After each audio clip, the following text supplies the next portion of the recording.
So today I'm gonna teach you what I've discovered to be the 3 main stages of discipline, and I'm gonna explain it to you in a very simple marathon example of where you have to run a marathon to reach your goals. And don't worry, I'll explain everything in a way that even the slowest person can understand, and in a way where you can get the most out of discipline and learn the most and become the best.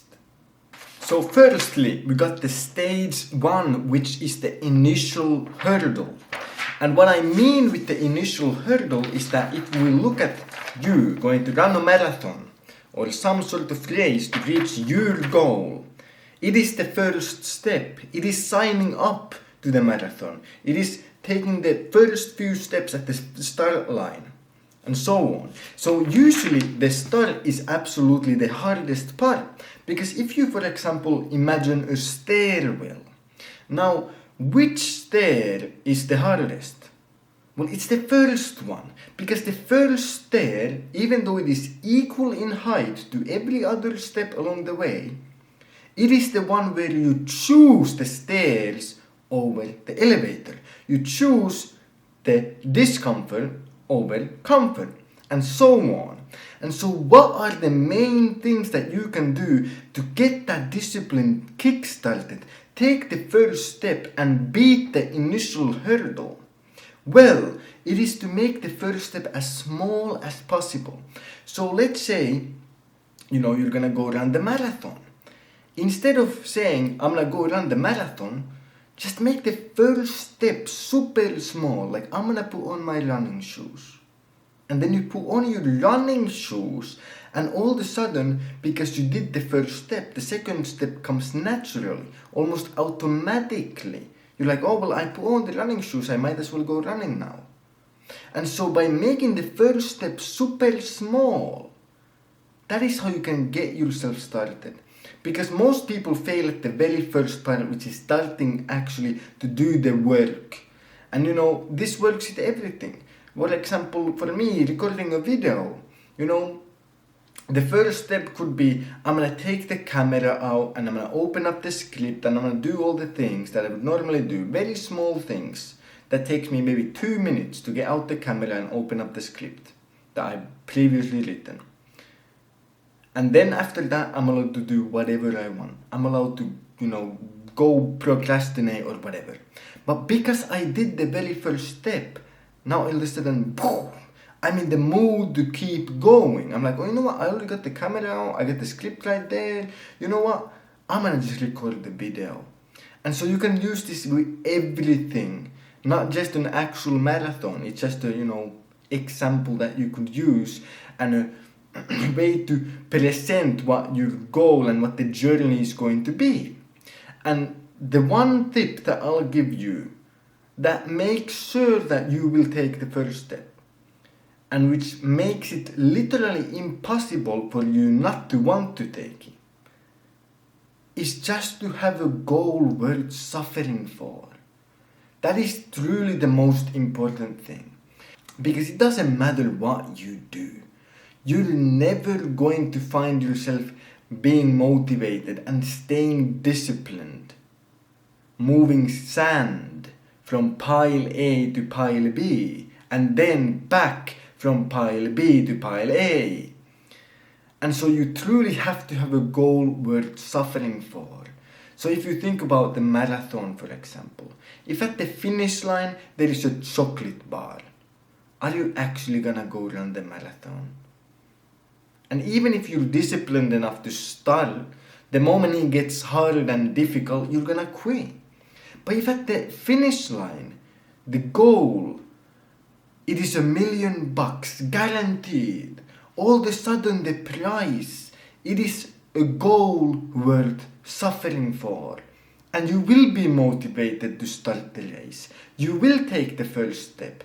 You will start running. And no matter how hard it gets, how difficult it is, how many times you fall down, you're gonna get back up and keep going, because the goal is worth suffering for.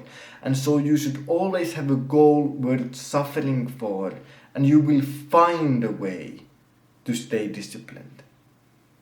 Now, secondly, we got the maintain phase. So you've gotten over the initial hurdle and you have started working towards your goal. You started working, you started your workout, whatever the thing and the task is, you have started it. And so if we look at the marathon, now you're running, you're somewhere along the way. And the maintenance phase is to maintain that momentum. You know, you kick-started it with the initial hurdle, but now you're supposed to maintain it. And usually this is the easiest part in a way, because when you're in that flow, when you've already started, it's easy to keep going. And the main thing that you have to worry about is distractions. So for example, if you're gonna work, like I'm gonna record this video right now, phone is turned off. No one can send me messages, no alarms going off. I'm in an environment where people aren't coming to talk to me and walking around everywhere and so on. I have eliminated distractions before I even started, and so it is easy to maintain recording this video and keeping going because I have no distractions. And a great tip that I've said many times before and I'll say again is you should wake up early. It is one of the greatest tools in your arsenal. Not because there's anything magical about working at 7 a.m. compared to 10 a.m. None of that matters. But what matters is that when you're awake early, everyone else is asleep. Or everyone else is also working. And so on. And what that means is that no one's gonna call you, no one's gonna distract you because they're sleeping or doing their thing. But if you're in the evening trying to get stuff done, it's a lot more likely that someone's gonna call you, someone's gonna message you. And you know what? Trust me, a booty call at 10 p.m. is a lot harder to ignore than the one that never comes, because nobody, sends you a booty call at 10 a.m. and so on. So wake up early, and by just doing that, you eliminate a lot of the distractions, because most people are sleeping. They're doing something else. They're not even thinking about calling you and, inviting you out or saying, yeah, we should do this or that or that. And so when you don't have the distractions, it's easy to stay focused on the goal. And when you do the stuff early in the day, you can also say yes to those things later in the evening, because you know that you've already done the day's work before. You don't have to choose between be productive and, do something fun, because you've already been productive. You've done the day's work, and now you get to have your fun. So wake up early. And one more thing, in the maintain phase, when you're running here and you feel a bit exhausted, you feel tired, you want to give up and so on, just remember why you started. And remember that there is no going back. So even though you're exhausted, even though it's hard and difficult, there is no going back. There is a reason you started on that path towards that goal, and hopefully it's a goal worth suffering for, like I told you before. And now you just have to remember that that goal is worth suffering for. And because it's worth suffering for, the suffering that you're experiencing right now during the maintain phase is exactly what's the price. It is the price you're paying for that big goal at the end. And remember, the goal is worth it. It's worth suffering for. And so all the suffering that you experience right now is worth it. So keep going. Now, lastly, we got the third stage, which is the fall off. And so there's two types of fall offs: inevitable ones, and then what I call distractions and challenges. And so the inevitable ones are things like sleep and eat. You're a human, you have to eat food. You can't keep the maintain phase going forever. You can't keep yourself disciplined to work 72 hours straight without eating food, because you're a human. Same with sleep. You can't go without sleep. After a certain point, you're too tired to keep going, and so on. And so, the first inevitable one of the fall off, usually you cannot really avoid. At some point, you're just gonna have to go to sleep. At some point, you're just gonna have to eat.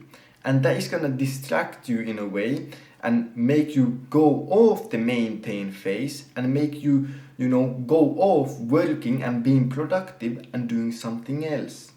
And then you're gonna have to start the loop all over again and start from phase one or stage one and get over the initial hurdle again. But luckily, the more times you do it, the easier it becomes, because you're literally rewiring your brain to make it easier and easier every time you do it.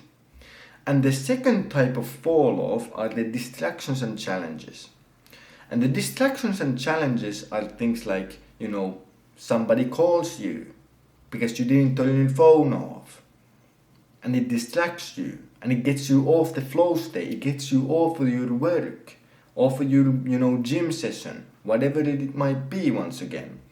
And when it comes to those things that are not inevitable, usually the goal is to get back into that maintain phase instantly. So it's like, okay, somebody called me, you know what, I'm gonna ignore it and I'm just gonna keep working. Or, another possibility is a challenge. You work and you encounter a challenge that is hard and you don't know how to fix it. Like, let's say I'm recording the video and something happens to the camera and I have to fix the camera and I don't really know how to do it. That is a challenge that I now have to face that I really don't know the answer to.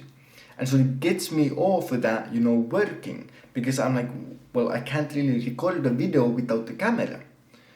And so these challenges, once again, and it could be something like a sales call and you don't get the sale. The challenges usually distract you a bit and they make you demotivated to continue. But the great thing is that the next step never changes. And so let's say we have the sales call. And you make a sales call and you don't get the sale. I mean, that's unfortunate. But the great thing is that the best move is to make another call. Try again. Read the script, learn it better, call again. But someone else, right? And the great thing is that even if you had made the sale, even if you sold the customer, you got the lead and you got the conversion and so on. Even if that happened, like, are you gonna go and retire now and, never do anything ever again? Like, no. The same thing is the next step. The next step never changes. Whether you make the sale or you don't make the sale, the next step is always read the script, learn it better, and call again. And so, even though you face these challenges of, hurdles that you distract you, or challenges that come along the way, like a hard customer to sell or something happening to your camera and now you have to fix it and so on, just remember that the next step never changes. Whether the camera breaks or it works fine, the next step that I still have to do is find a way to record the video, edit it, post it. And so the next step never changes. You go to the gym, you don't hit the PR, you get a horrible workout and so on. Still, the next step, whether you have the best workout or the worst workout of your life, is to go to the gym the next week. And so, in conclusion, the first stage is to get over the initial hurdle and actually start and get the first step going. And once you're on that track, going along, you gotta maintain. And once you're in the maintain phase, usually it's the easiest phase because you're just gonna be in the flow state and keep going. And then eventually, when there's hurdles along the way and challenges that make it more difficult than you expected, and unexpected distractions happen and so on, you just have to ignore them, learn to overcome them, and remember that the goal never changed. The goal is literally still there. It is the same, and you just gotta keep moving forward and get back to that maintaining and moving forward.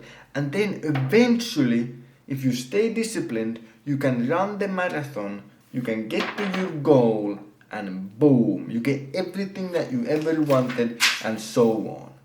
And so, let's hope you learned something about discipline, how to be a bit more disciplined, how to move towards your goals, and as always, stay disciplined, chase your dreams, and have a fantastic day.